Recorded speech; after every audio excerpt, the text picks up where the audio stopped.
Union bank ने अपने Q3 के नंबर को डिस्क्लोज किया है। तो चलिए देखते हैं क्या है Q3 के नंबर्स के अंदर। डाटा यहाँ पे लाख्स में दिया गया है, मैं आपको क्रोज में बता रहा हूँ। तो देखिए पिछले क्वार्टर में कंपनी 31,186 करोड़ का टोटल इनकम जनरेट की थी, पिछले साल 30,960 करोड़ के आसपास, जबकि अभी देखें तो 30,984 करोड़ आपको जाता हुआ देखने को मिला। तो कंपनी का टोटल इनकम देखें तो आपको साल दर साल लगभग फ्लैट आपको देखने को मिला है। क्वार्टरली बेस पे जाते हैं तो यहाँ पे गिरावट आपको देखने को मिली है, तो हल्का सा कर सकते हैं क्वार्टरली बेस पे हल्का सा गिरा है, जबकि साल दर साल फ्लैट देखने को मिला है। तो रेवेन्यू कुछ खास नहीं है, नॉर्मल आपको देखने को मिला है।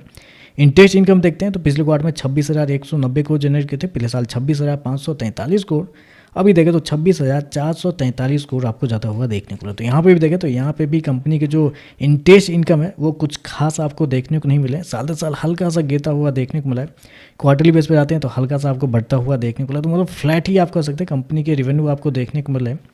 चलिए कंपनी के नेट इंटरेस्ट इनकम क्या निकलते हैं वो देख लेते हैं। तो देखिए पिछले साल कंपनी का जो नेट इंटरेस्ट इनकम था वो था लगभग 9,240 करोड़ के आसपास, जबकि पिछले क्वार्टर की बात करते हैं तो पिछले क्वार्टर में कंपनी का जो नेट इंटरेस्ट इनकम था वो था आपका 8,812 करोड़, जबकि अभी देखें तो कंपनी का नेट इंटरेस्ट इनकम बढ़ के 9,338 करोड़ आपको जाता हुआ देखना हो। तो यहाँ पे एक अच्छी चीज़ ये निकल के आ रही है कि रेवेन्यू तो फ्लैट है, लेकिन उसके बावजूद देखें तो कंपनी का नेट इंटरेस्ट इनकम जो है वो आपको साल दर साल क्वार्टर बढ़ते हुए देखने को मिले, जो कि एक अच्छी बात यहाँ पे निकल के आ रही है।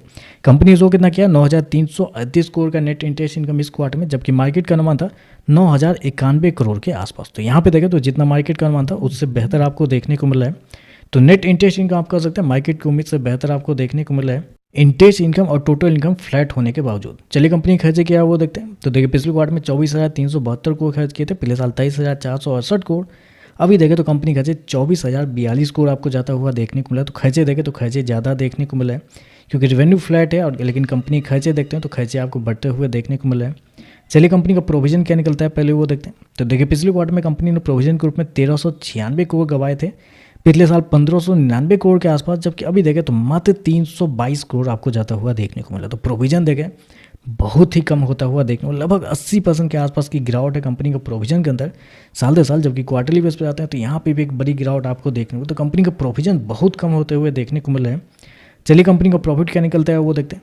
तो देखिए पिछले क्वार्टर में कंपनी का प्रॉफिट लगभग 4,249 करोड़ के आसपास था, पिछले साल 4,603 करोड़, अभी देखें तो बढ़ के 5,016 करोड़ आपको जाता हुआ देखने को मिला है। तो कंपनी के प्रॉफिट के अंदर देखें तो प्रॉफिट के अंदर तेजी आपको देखने को मिली, लगभग बोल सकते हैं 8 से 9% के आसपास का जंप है साल दर साल कंपनी के प्रॉफिट के अंदर। क्वार्टरली बेस पे जाते हैं तो क्वार्टरली बेस पे भी कंपनी के प्रॉफिट के अंदर वही 19% के आसपास की तेजी आपको देखने को मिले। तो कंपनी का प्रॉफिट आपको साल दर साल क्वार्टर बढ़ते हुए देखने को मिले।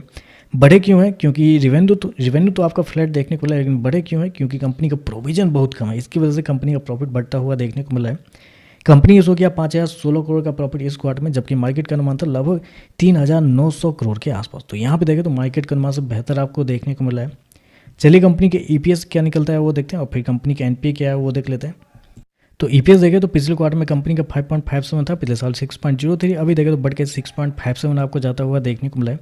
जबकि ग्रॉस एनपीए की बात करते हैं, पिछले साल 3.85% के आसपास था, अभी देखें तो 3.06 है, जबकि पिछले क्वार्टर में 3.29 के आसपास। तो ग्रॉस एनपीए आपको संभलता हुआ देखने को मिला है। नेट एनपीए देखते हैं 0.82 से गिर के 0.51 आपको जाता हुआ देखने को मिला है, जबकि पिछले क्वार्टर में 0.55 के आसपास है। तो ग्रॉस एनपीए नेट एनपीए दोनों देखते हैं आपको संभलते हुए देखने को मिला। तो ओवरऑल देखा जाए तो नंबर अच्छे आप कर सकते हैं इसको, क्योंकि मार्केट के एस्टीमेट से कंपनी के बेहतर प्रॉफिट आपको देखने को मिला, और कंपनी के नेट इंटरेस्ट इनकम भी देखें तो मार्केट एस्टीमेट से बेहतर आपको देखने को मिला। और पीएसयू बैंक के अंदर एक अच्छी खासी तेजी काफ़ी लंबे समय से देखने को मिले, तो ऐसे में शायद इस नंबर को पॉजिटिव वे में लिया जा सकता है।